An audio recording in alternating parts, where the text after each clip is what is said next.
नमस्ते, मेरा नाम डॉक्टर रूही कुमार है और मैं एक मेडिकल ऑन्कोलॉजिस्ट हूँ शाश्वत हॉस्पिटल में। नमस्ते, मेरा नाम डॉक्टर मोहम्मद उवैस है। I am a consultant surgical oncologist from Shashwat group of hospitals, Rajkot. तो good evening madam, we are very happy to have you here. तो आज का हमारा जो टॉपिक रहेगा, it will be on Pinktober, that is breast cancer awareness month.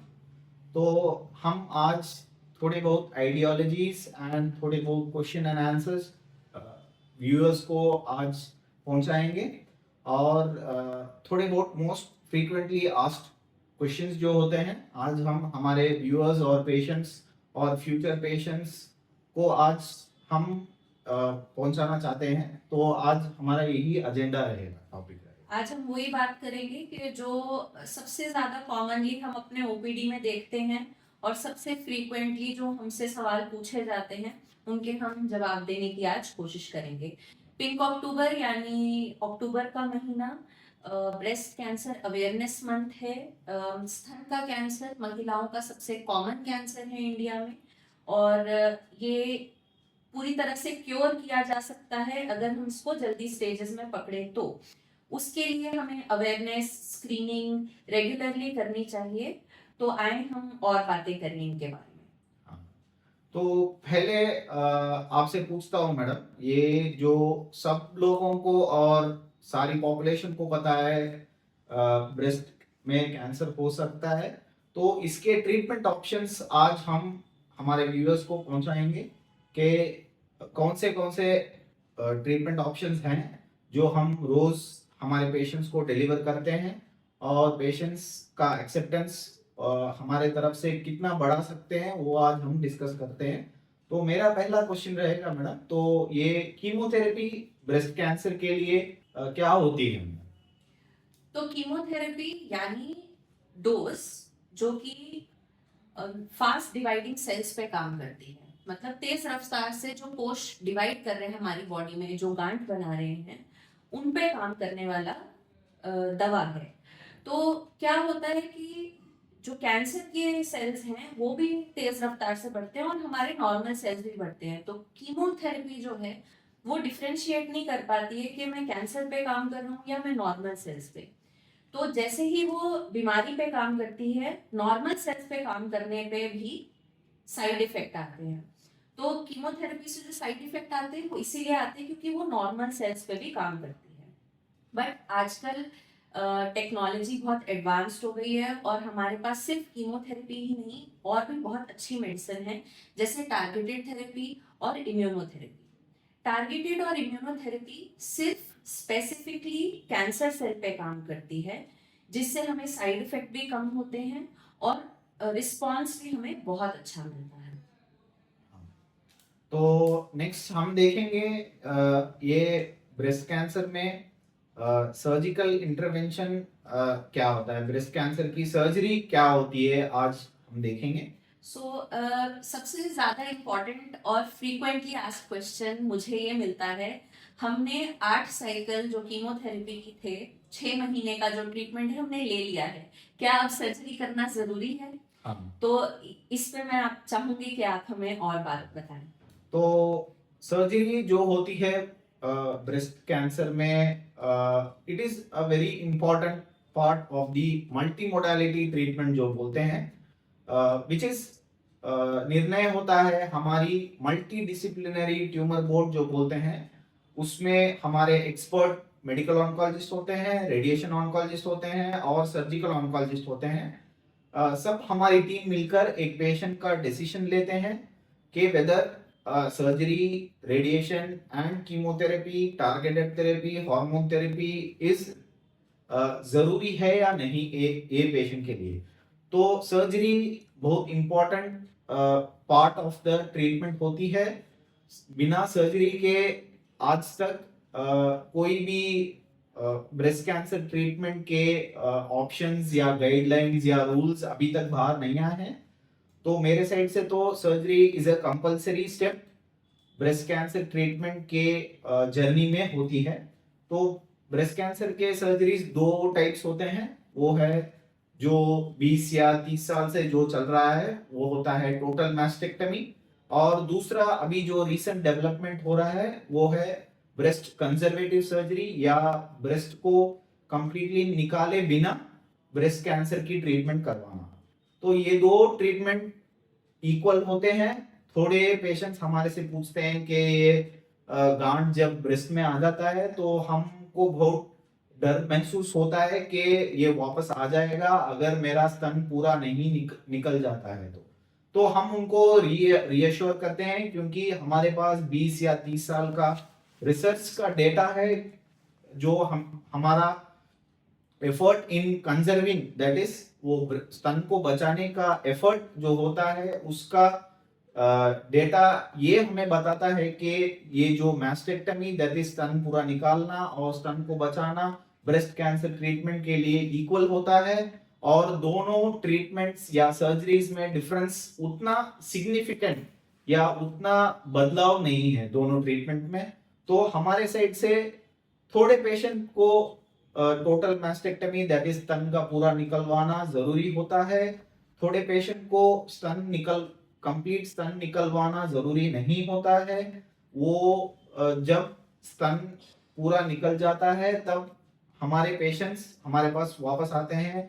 उनको ज्यादा feeling होती है या डर मालूम होता है कि हमारा स्तन निकल गया है, हमारा फ्यूचर कैसे रहेगा, हमारे बॉडी में कुछ दूसरा चेंज आएगा करके they have lot of doubts. But इसीलिए हम आज के जमाने में 21st सेंचुरी में हम ये प्रोपेगेट या एंडोर्स करते हैं कि पेशेंट को अपना स्तन बचा भी सकते हैं after adequate chemotherapy and adequate proper surgical treatment bye a surgical oncologist. तो बेसिकली मैं समराइज करूं तो आप ये कह रहे हैं कि सर्जरी के बिना कोई भी ब्रेस्ट कैंसर का ट्रीटमेंट कंप्लीट नहीं है। तो सर्जरी एक बहुत इंपॉर्टेंट हिस्सा है ब्रेस्ट कैंसर ट्रीटमेंट के लिए। और आजकल जैसा कि आपने बताया हमारे पास सर्जरी करने के बहुत सारे तरीके हैं, जैसे कि total mastectomy, breast conservative surgery सिर्फ गांठ को निकालना, nipple sparing mastectomy, skin sparing mastectomy, जिससे हमारी क्वालिटी ऑफ लाइफ भी इम्प्रूव हो सकती है। सर मैं आपसे एक और चीज पूछना चाहूंगी। ब्रेस्ट कैंसर में जैसे कि हमने टोटल मैस्टेक्टमी कर दी, अब काफी पेशेंट्स ऐसा चाहते हैं कि कुछ रिकंस्ट्रक्शन ऑप्शन हो सकता है या नहीं। क्या ये सिर्फ वेस्टर्न पॉपुलेशन में या डेवलप्ड कंट्रीज में ही होता है, क्या ये इंडिया में होता है? इस पे थोड़ा हमें बताइए आगे।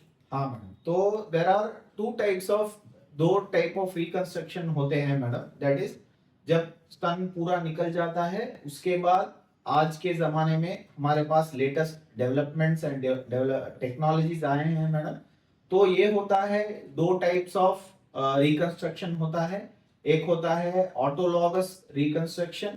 ऑटोलॉगस रिकंस्ट्रक्शन माने मायोक्यूटेनियस फ्लैप रिकंस्ट्रक्शन सर्जरीज जो प्लास्टिक सर्जरी होता है वो ब्रेस्ट रिकंस्ट्रक्शन में हमारी मदद करता है और नया स्तन हम क्रिएट कर सकते हैं हमारे ओन टिश्यू से। तो दूसरा टाइप ऑफ रिकंस्ट्रक्शन होता है वो होता है इम्प्लांट बेस्ड रिकंस्ट्रक्शन बोलते हैं। वो होता है बाहर से कुछ मटेरियल हम आपके ब्रेस्ट को मेजरमेंट करके उसके हिसाब से हम आपका नया स्तन रिकंस्ट्रक्ट कर सकते हैं। ये दो रिकंस्ट्रक्शन में भी मेन एडवांटेज होता है कि हम एक ब्रेस्ट कैंसर वॉरियर को हम उसके नॉर्मल लाइफ में वापस उनको भेज सकते हैं, वो कॉन्फिडेंटली बाहर जा सकते हैं और उनको ये कैंसर के निशान बाहर कुछ नहीं दिखाने देते हैं। यही मेन एजेंडा होता है मैडम हमारा ब्रेस्ट रिकंस्ट्रक्शन करवाने का। तो मेरे साइड से आपके लिए एक क्वेश्चन है मैडम। ये कीमोथेरेपी के जो साइड इफेक्ट्स ज्यादा पेशेंट्स हमारे पास आकर पूछते हैं, तो इसको टैकल करने के आज के जमाने में कौन से हमारे पास ऑप्शंस हैं मैडम? बहुत अच्छा सवाल है, क्योंकि सबसे पहले हमें यही पूछते हैं कि अब हम डोज लेने के लिए रेडी तो हैं, पर अब हमें क्या साइड इफेक्ट होंगे। क्या हमारे बाल गिर जाएंगे, क्या हमें उल्टी उबका आएगा, क्या हमें खा पी नहीं सकेंगे। तो जैसे कि हर दवाई का साइड इफेक्ट होता है, वैसे कि कीमोथेरेपी यानी डोज का भी साइड इफेक्ट होता है, और बाल गिरना एक बहुत कॉमन साइड इफेक्ट है। बट आजकल के ज़माने में हमारे पास न्यू टेक्नोलॉजीज आ गई हैं, जैसे कि स्कैल्प कूलिंग टेक्नोलॉजी, यानी बाल गिरने के रेट को वो कम कर सकती है। और सब साइड इफेक्ट सब में नहीं होते हैं, ये एक दवाई का नॉन साइड इफेक्ट होता है, पर क्या ये जरूरी है कि आप में भी वो साइड इफेक्ट हो? ऐसा नहीं होता है। तो हर इंसान ट्रीटमेंट के लिए अलग तरीके से रिस्पॉन्ड करता है, तो क्या वो आप में होगा या नहीं होगा, वो हमें तभी पता चलेगा जब हम ट्रीटमेंट स्टार्ट करेंगे। उसी के लिए हम आपकी हाइट और वेट के हिसाब से डोज का कैलकुलेशन करते हैं और उसका पावर में हेरफेर करते हैं। तो इसीलिए उल्टी उबका होना, पेट में जलन होना, ये कॉमन साइड इफेक्ट्स हैं, पर सबको नहीं होते हैं, और उसके लिए भी हम दवा देते हैं। तो हमें जैसे पता है कि एक जो ट्रीटमेंट है, एक जो डोज है, उसमें उल्टी होने का चांस ज़्यादा रहता है, तो हम उसके लिए ऑलरेडी उल्टी ना होने की साथ में काफ़ी दवाइयाँ देते हैं। तो काफ़ी सारे पेशेंट्स ऐसे हैं जो कभी भी उल्टी उबका को पूरे 6 महीने के ट्रीटमेंट के ड्यूरेशन में कभी भी एक्सपीरियंस नहीं करते हैं। तो इसलिए डर की वजह से काफी लोग ट्रीटमेंट को डिले कर देते हैं, क्योंकि उन्होंने सुना होता है आसपास से कि हम ट्रीटमेंट कराएंगे तो बेड पे लेट जाएंगे, या हम खा नहीं पाएंगे, या हमें वीकनेस, नबड़ाई ज्यादा होगी। तो ऐसा बिल्कुल भी नहीं है। पेशेंट बिल्कुल चल के हमारी ओपीडी में आते हैं और चल के ही वापस घर जाते हैं, और रेगुलर फॉलोअप भी उनका बिल्कुल स्मूथ होता है। अगर उनको कोई साइड इफेक्ट ज़्यादा होता है तो उसका जो ट्रीटमेंट है, उसके लिए दवाइयाँ गोलियाँ हम लिख के देते हैं। हमें ऑलरेडी एक एंटिसिपेशन रहता है, हमें मालूम रहता है कि इसमें ये हो सकता है, तो हम ट्राई करते हैं कि वो ना होने की दवाइयों से हम उसे कंट्रोल में रखें। हाँ, तो अब मेरा नेक्स्ट सवाल है मैडम आपसे कि अब मेरा कीमोथेरेपी हो चुका है, सर्जरी भी हो चुका है, और नेक्स्ट मेरा ऑप्शंस क्या रहेगा? अगर मेरे पेशेंट्स आते हैं मेरे पास, पूछते हैं कि रेडिएशन थेरेपी कंपलसरी होता है, ये जो सेक करके बोलते हैं वो कंपलसरी होता है, या सब पेशेंट में, हम कुछ पेशेंट में अवॉइड कर सकते हैं? आप इसके बारे में थोड़ा बताइए। तो शेक भी एक बहुत इंपॉर्टेंट हिस्सा है ट्रीटमेंट का, पर सब में नहीं लगता है। अगर अर्ली ब्रेस्ट कैंसर होता है तो शेक को हम अवॉइड कर सकते हैं। जब भी कोई पेशेंट हमारे पास आता है तो उनको ऐसा नहीं लगना चाहिए कि वो एक ही डॉक्टर के पास आए हैं। हम डोज लेने जा रहे हैं तो डोज के डॉक्टर के पास गए हैं, या सर्जरी करवाने गए हैं तो सर्जरी के डॉक्टर के पास गए हैं। हर ब्रेस्ट का कैंसर एक मल्टी मोडालिटी टीम यानी मल्टी डिसिप्लिनरी ट्यूमर बोर्ड में डिस्कस होता है, और मेडिकल ऑन्कोलॉजिस्ट, सर्जिकल ऑन्कोलॉजिस्ट और रेडिएशन ऑन्कोलॉजिस्ट यानी डोज का डॉक्टर, सर्जरी का डॉक्टर और शेक का डॉक्टर मिलके पेशेंट का ट्रीटमेंट प्लान डिसाइड करते हैं, जिससे उनको सबसे ज्यादा लंबी उम्र मिले और हम उनका बीमारी का वापस आना रोक सकें। तो शेक जो है बहुत इम्पॉर्टेंट पार्ट है, और अर्ली ब्रेस्ट कैंसर में नहीं लगता है। बट हाँ, अगर हम सिर्फ गांठ निकाल रहे हैं तो उन पेशेंट्स में शेक लगना जरूरी है। शेक 5 हफ्ते, 4 से 5 हफ्ते का लगता है, और उसके ज्यादा साइड इफेक्ट नहीं होते। एक और बहुत बड़ा मिसकंसेप्शन है कि हम शेक लगाने जाएंगे तो दर्द होगा या कुछ अलग ही उसके बारे में मिथ्स जो हैं वो फैली हुई हैं।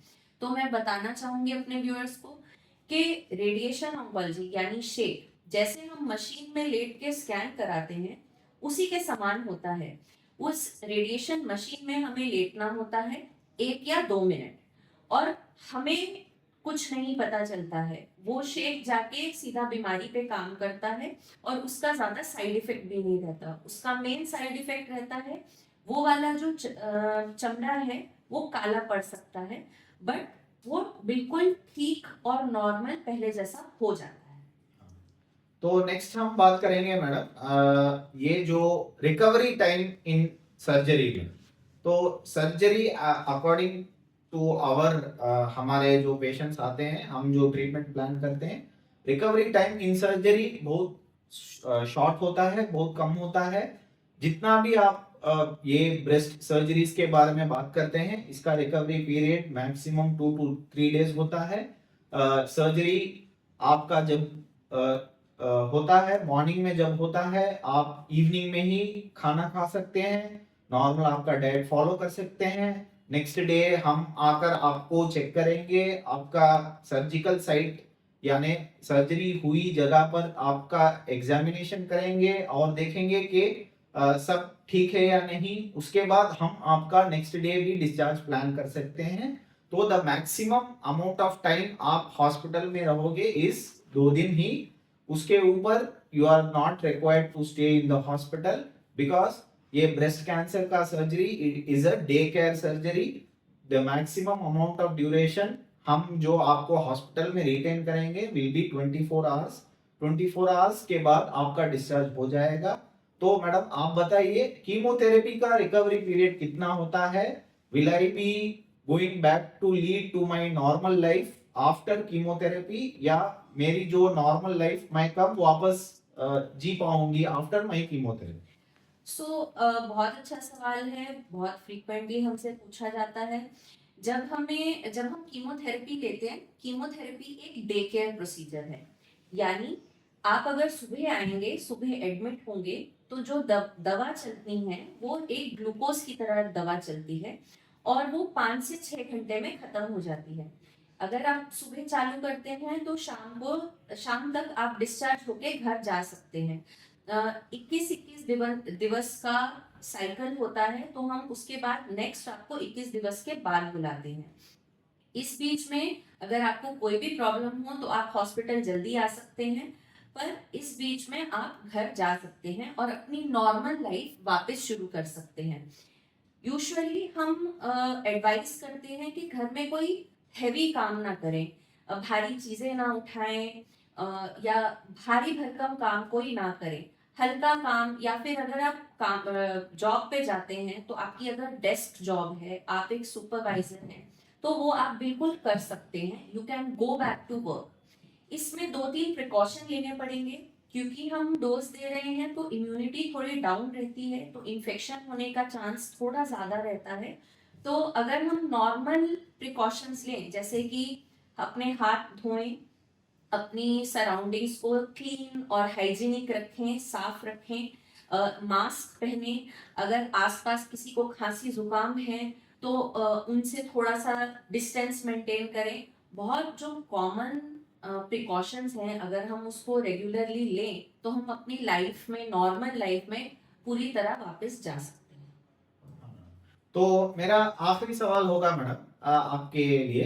तो आज मेरा सब ट्रीटमेंट हो चुका है मैडम, मेरा सर्जरी हो चुका है, मेरा कीमोथेरेपी हो चुका है, मेरा रेडिएशन थेरेपी हो चुका है, मेरा targeted therapy, immunotherapy, hormone therapy सब हो चुका है मैडम। तो अब मैं वापस कब आऊं आपको मिलने के लिए? मेरा फॉलो अप यानी सर्वेलेंस स्केड्यूल क्या होगा मैडम, प्लीज?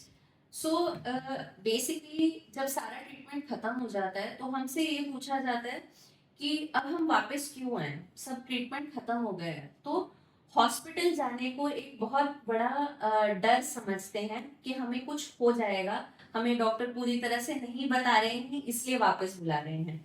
ऐसा बिल्कुल भी नहीं है। जब आप पूरी तरह से क्योर भी हो जाते हैं, तो कैंसर इस तरह की बीमारी है कि पहले 2 साल में उसके वापस आने का जो चांस है वो सबसे ज्यादा रहता है। इसलिए हम हर 3 महीने में आपको एक चेकअप के लिए बुलाते हैं, जिसमें हम क्लिनिकल ब्रेस्ट एग्जामिनेशन करते हैं। यानी हम तपास करके छाती का और बगल का तपास करते हैं और देखते हैं कि कोई गांठ तो महसूस नहीं हो रही है, जिसमें हम स्कैन कराते हैं, सीटी स्कैन या फिर सोनोग्राफी स्कैन, जिसमें हमें पता चलता है कि कोई गांठ तो नहीं वापस आई है। और हम इस तरीके से पहले 2 साल में हर 3 महीने में वापस बुलाते हैं। इससे हमें एक आइडिया मिल जाता है कि जो हमारी जो बीमारी है वो कितनी अग्रेसिव है और क्या हमने उसको पूरी तरह से क्योर करने में क्या हम कामयाब रहे या नहीं। और जैसे ही वो 2 साल कंप्लीट हो जाएंगे, उसके बाद 6 महीने में एक बार या 1 साल में एक बार आना भी काफी माना जाता है। तो ये रहता है सर्वेलेंस शेड्यूल। सर, मेरा आखिरी सवाल आपसे ये है कि जो सर्जरी एक बार हो गई, उसके बाद पेशेंट को क्या ध्यान रखना चाहिए जब वो डिस्चार्ज होके 2 दिन बाद घर चले जाते हैं, तो उनको किन किन चीज़ों का ध्यान रखना चाहिए? और अगर आप लिम्फेडिमा के बारे में कुछ बता पाएं तो। हाँ, तो सर्जरी जब हो जाती है आपकी ब्रेस्ट कैंसर की सर्जरी के बाद, आपके डिस्चार्ज के वक्त हम एक छोटा ट्यूब, ड्रेनेज ट्यूब बोलते हैं उसे, आपके छाती में वो अटैच रहेगा और it will be connected to a drain collection system. ठीक है, it is called a Romovac drain system करके बोलते हैं। वो आपके छाती से कनेक्टेड होगा। जब आप डिस्चार्ज होने वाले हैं, आपको हम प्रॉपर इंस्ट्रक्शन और गाइडलाइंस आपको तरोली सिखा देंगे कि वो ड्रेन ट्यूब और रोमोवैक सक्शन डीटी कलेक्शन सिस्टम को कैसे हैंडल करना है, कैसे एम्प्टी करना है, कैसे मेजरमेंट करना है। क्योंकि ये जो ड्रेन ट्यूब बोलते हैं और रोमोवैक सक्शन ट्यूब जो बोलते हैं, इट इज वेरी इंपॉर्टेंट। क्योंकि जब आपका सर्जरी वहां पर हो जाता है, वहां पर थोड़ा ज्यादा जगह होती है, क्योंकि हम आपका स्तन में जब ऑपरेशन करते हैं वहां पर पानी जमने का चांसेस ज्यादा होते हैं। इसलिए हम एक ड्रेनेज ट्यूब रखते हैं।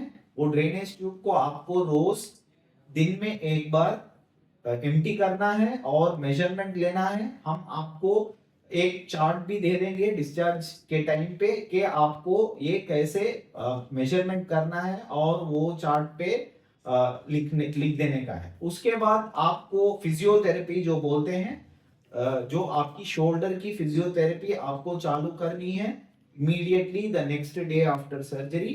क्योंकि ज्यादातर जब ब्रेस्ट में सर्जरी होती है, हम आपके बगल में भी ऑपरेशन करेंगे और वो ऑपरेशन में सारे लिम्फ नोड्स जो होते हैं वो भी निकालते हैं। जब लिम्फ नोड्स वहां से क्लियरेंस होता है, वहां पर ज्यादा नर्व्स बोलते हैं जो कनेक्शंस हमारे बॉडी से लिम्ब और शोल्डर को जाते हैं, वहां पर थोड़ा वीकनेस आने के चांसेस होते हैं। इसलिए हम फिजियोथेरेपी जो बोलते हैं, शोल्डर फिजियोथेरेपी एक्सरसाइजेस, वो आपको हम सिखा देंगे और आपको रेगुलरली वो फिजियोथेरेपी स्केड्यूल को फॉलो करना है। इमीडिएटली जब आप घर पे भी जाएंगे तो फॉलो करना है, और आपको एक सर्वेलेंस या फॉलो स्केड्यूल भी हम दे देंगे कितने दिन बाद आप आना है। यूजुअली वो होता है 3 दिन में एक बार या 4 दिन में एक बार, depending on the patient and the patient distance जो होता है उसके हिसाब से हम बोलते हैं वो वापस आना है। हम देखेंगे कब जब वो ड्रेनेज ट्यूब कलेक्शन सिस्टम का measurement less than 30 ml for 2 consecutive days होता है, तब हम वो ड्रेनेज ट्यूब भी निकाल देते हैं। वो होता है 10 से 12 दिन तक वो ड्रेनेज ट्यूब आपके साथ रहेगा, आपको उसे मेंटेन करना है। जब हम वो मेजरमेंट 30 ml या 30 टाइम्स आ जाता है तो हम निकाल देंगे उसे। उसके बाद आपको ड्रेनेज ट्यूब की जरूरत नहीं है। ये ड्रेनेज ट्यूब बहुत इंपॉर्टेंट होता है ये आपका जख्म सुखाने के लिए। तो नेक्स्ट होता है लिम्फेडिमा। लिम्फेडिमा आज के जमाने में जो नया एडवांसमेंट आ चुका है, वो होता है सेंटिनल लिम्फ नोड बायोप्सी। वो सेंटिनल लिम्फ नोड बायोप्सी के द्वारा ये लिम्फेडिमा जो होता है वो आपके हाथ का जो स्वेलिंग होता है जब हम ब्रेस्ट सर्जरी करते हैं, उसके बाद ये बहुत एक कॉमन कॉम्प्लिकेशन होता है।